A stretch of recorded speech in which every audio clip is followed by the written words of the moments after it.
Hello, AgCom 400. Today we are going to be talking about a subject that I love to talk about, and it's relevant to my life and to my family's life as we are working professionals, and especially as we run a business online. But I know it is applicable to every one of you as well. And of course, that is your online brand and social media footprint. Now, many of you might be wondering, why would you be a brand? Isn't a brand set for something like Coca-Cola or any product that you buy? That's true, but I want you to start thinking about a brand, and we'll get into this in a little bit, but as something, the product that you are selling, that is you. You are a brand that you are promoting to your employees or to your employers. And we're going to take a look at your social media footprint. People talk about carbon footprints. That's the impact that their, pollution or carbon has on the environment. We're going to take a look at the impact your social media use has on the digital environment and how that relates to your image as well, specifically to a job search. So let's get into today's objectives. We're going to identify the importance of a positive online brand. We're going to evaluate how your social media footprint can affect your job search. And we're going to identify how to create a great online brand. And this is something I personally do that I would love to share with each of you guys. Not saying I'm a pro at it, but I think it is something that is useful to pass along. And Dr. Baker agreed that it was useful to pass along. So I'm excited to share with you that tactic or strategy that I use. So what is a brand? I briefly alluded to this earlier, and many of you might think of brands such as Ford, Samsung, Fender, Apple, you name it. These are products you purchase.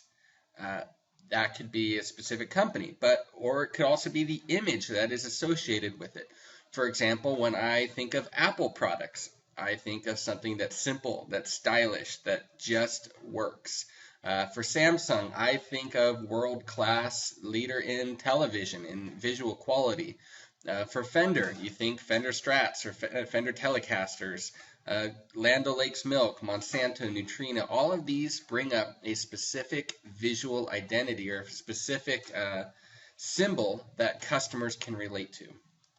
So what is an online brand? Well, let's take a look at what Forbes magazine talks about in terms of branding. Well, brand is first a visual identification of ownership, and this can actually be traced back to the early homestead days with cattle ranchers. They would brand their cattle with the symbol that was unique to their farm or their ranch for visual identification before there were grazing cells and before there was fences up. So that was the first kind of identified branding in American history. But then it's also a name or given to a product for a specific service or a source. And it was also described as the intangible sum of a product's attributes. And this is where I want to start transitioning from a brand that you would purchase into a personal online brand that each of you are going to represent to your employer. And it's what your prospect thinks of when he or she hears your brand name.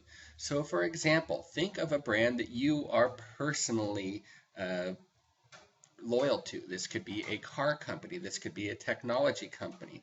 There are specific aspects when you think of that brand that bring in good thoughts that make you considerably loyal to that company. It's the same thing with employers as you search for a career in your online brand that you represent. And your brand name exists objectively. People can see it. It's fixed, but your brand only exists in someone else's mind.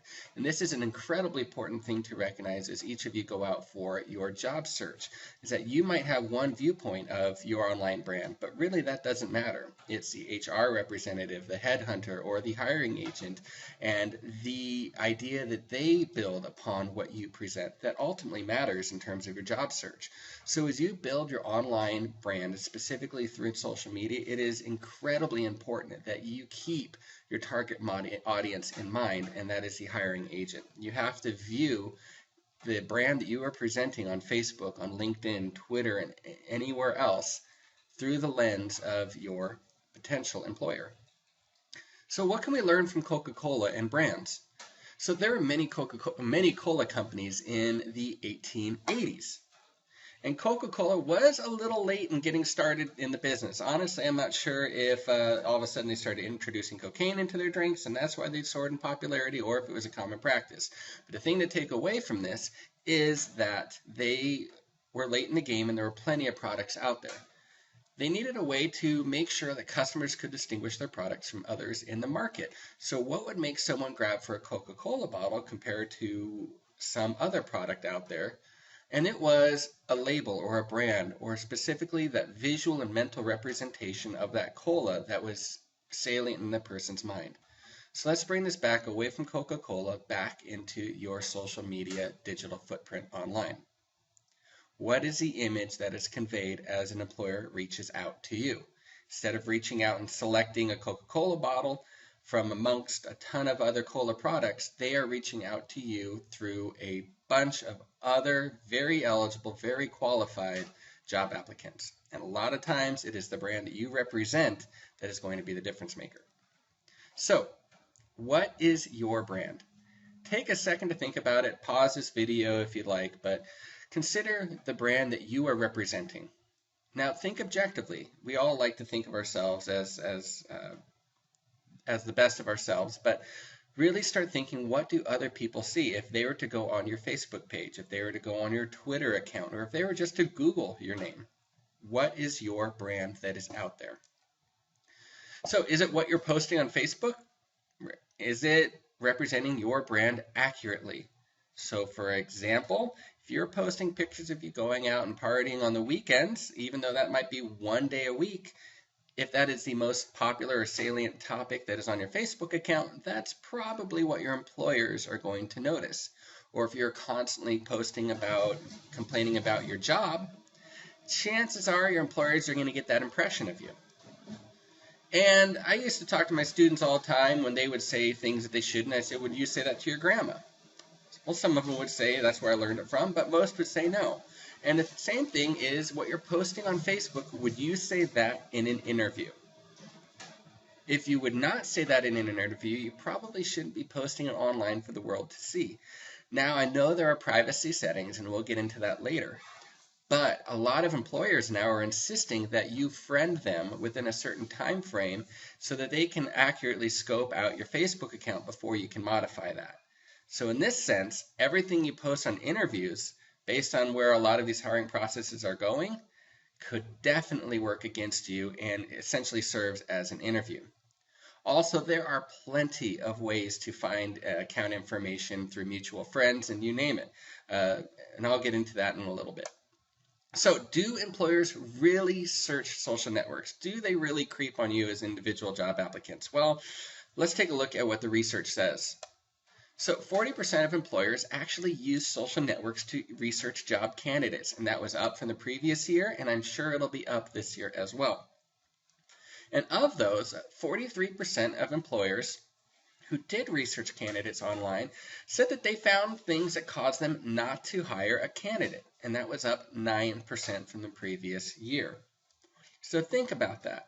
Almost half of employees are searching social networking sites to look at potential job applicants, you.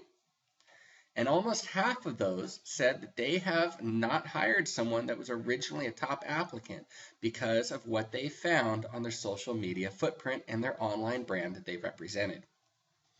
So these are some reasons that employers lose out on an applicant, or specifically why they do not hire an applicant, why employees lose. 50% of employees who said that they turned down an applicant based upon their social media use was because of provocative or inappropriate photos or information. This could be on the news feed. This could be through pictures, which was the most common example. Information about drinking or drugs, about half. Badmouth the previous employer. Think about it. If you are complaining about the job you currently have, why would an employer want to hire you for their job if they think you're just going to complain about it? Poor communication skills, 30%. Now think about this. You are a college graduate, or going to be, and what you're posting on Facebook, if it doesn't resemble English at all, your employers might not want you to hire you. What you post does say a lot about what people perceive as your intelligence. So poor communication skills. A third of applicants lost out because of that. Discriminatory comments on race, excuse the typo there, gender, and religion is 28%, so more than a quarter. Or they lied about qualifications. This is specifically about degrees or experience.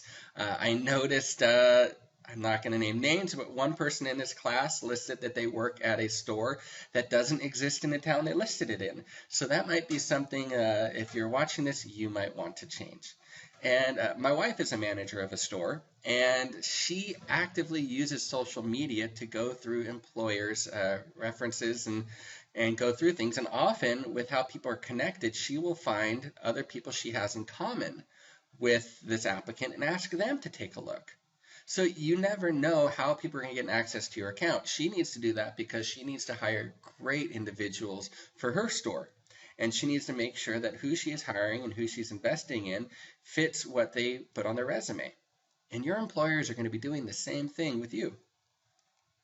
So there are things that actually help the candidate, though. So social media can go both ways, and the presence you leave and the brand you create can hurt you, but it can also help you. So let's take a look at how the social media footprint candidates used help them. 57% of companies said that they hired an individual because their social media conveyed a professional image. Now, this starts with the professional picture. It doesn't have to be up all the time, but consider if you start sending out applications, you should probably modify your timeline photo and your profile photo across all social media platforms. Also, you should try to go for a professional headshot that you have and try to make it the same one across all platforms so it shows consistency and organization to your employer. Also, they had a good feeling about the candidate's personality. Looking at a Facebook feed kind of gives you an idea of what's on the person's mind and how they interact. And as they go through your timeline and all of your photos, they might have a good idea or a bad idea of your personality. If they have a good idea, 50% of companies said that they hired the person because they had a good idea. Well-rounded showed a wide range of interests. Employers are also wanting people who are not just one-dimensional, but multidimensional. And candidates' background information supported professional qualifications. So in this instance, it backed up what you said in an interview, and it backed up what you put in your resume. So it gave further clarity to the strengths that you already listed.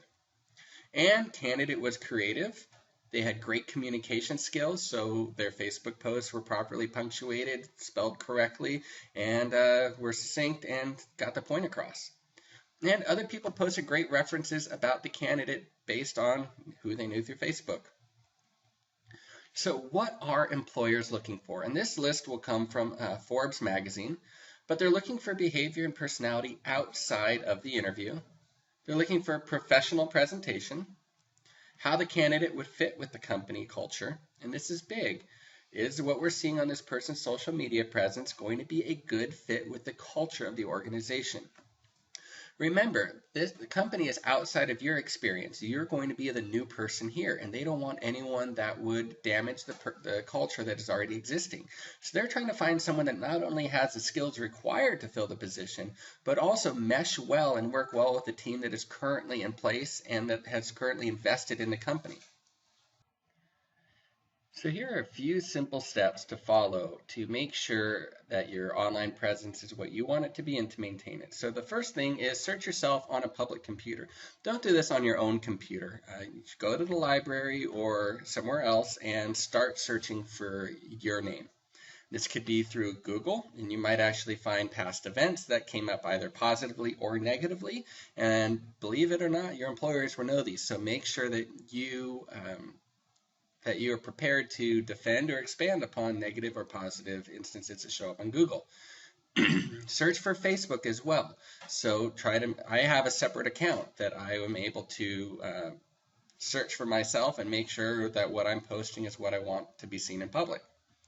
And use quotations and logical searches, such as Boolean logic. So a lot of companies will use this Boolean logic to narrow down the field. So for example, if your name's John Doe, there's going to be a lot of them, but they can search it down to a specific time frame, a specific town, eliminate certain aspects of searches and add others to really hone it down to make sure that they are getting you. Constantly check your privacy settings across all social media platforms. Facebook is constantly changing. So make sure that what you're going through and what you're posting and your privacy settings all match what you want to happen to. Keep tabs on what you're tagged in. Photos that people have actually been fired or lost out on jobs because their friends tagged them in inappropriate photos that went against their online brand that they were trying to create. So make sure that you have permission set on your Facebook account or anything else that you have to accept a tag. It doesn't just tag you automatically. Also, you actually want to use social media. Some of you did not have a social media presence at all in this class, or something that I could not find.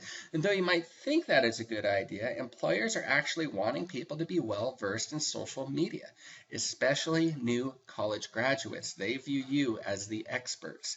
So you want to make sure that you are using social media. Are you using LinkedIn? Are you using Twitter? These are all accounts that professionals are wanting and expecting you to know. Highlight your strengths on social media. I'm going to get to how I do this in just a few slides. But lastly, paint a professional picture of yourself using a professional profile picture on all accounts. Maybe not all the time, but especially during those phases of the job hunt, I would have every one of your accounts having the same professional picture. This shows that you're organized, this shows that you have attention to detail, and that you are managing your online brand correctly. So the greatest point to take away from this is to treat your social media like a resume. So let that think in. You spend all this time on your resume because you believe that is the deciding factor for you to get a job. And a lot of times it is a huge determinant of that. But employers are using social media now as a living resume to make sure that it matches with the information that you are telling them. So make sure that you're spending a lot of time on your social media, making sure that it backs that up. So, how is our class doing on their social media presence? Like I alluded to earlier, I spent some time Googling and Facebooking each one of you guys. And in general, you guys are doing a very good job of keeping things private. And I'll get into how maybe some of us aren't doing as good of a job as others.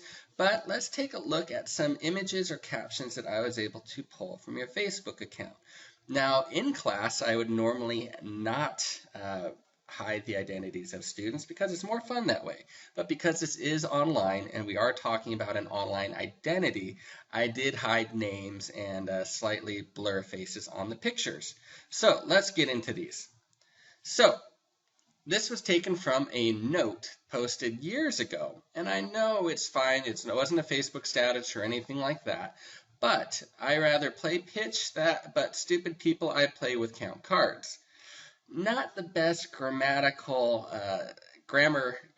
correct sentence you could portray to an employer. So you might want to think about these things. Once again, they want professionals who can communicate well.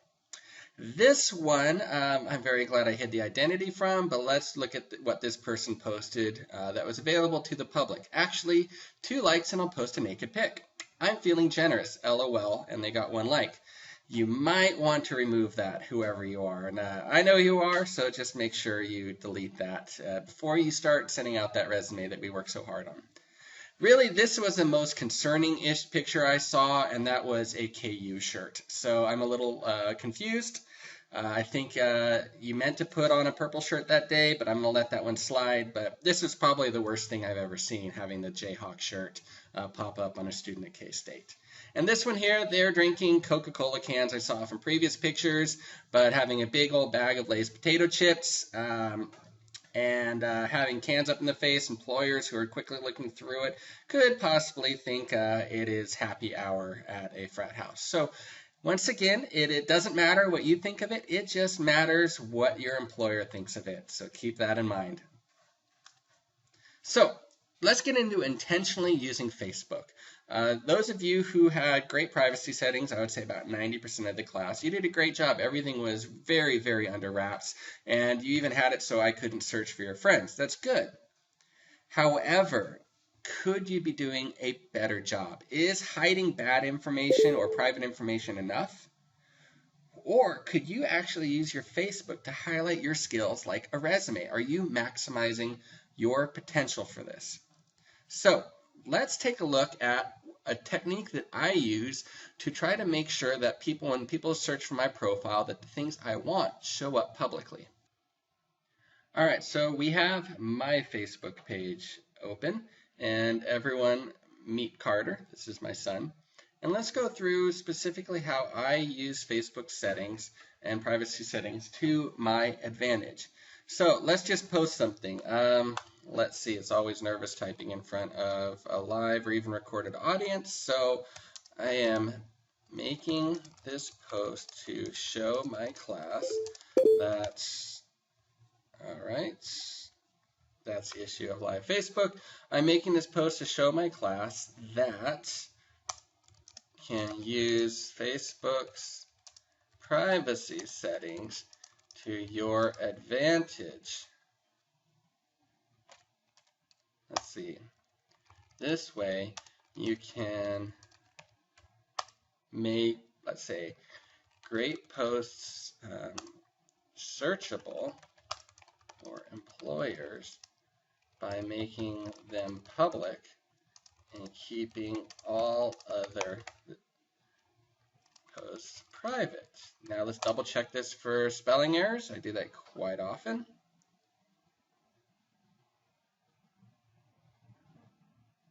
Searchable employers by making them public and keeping all other posts private. I'm recording this as I type.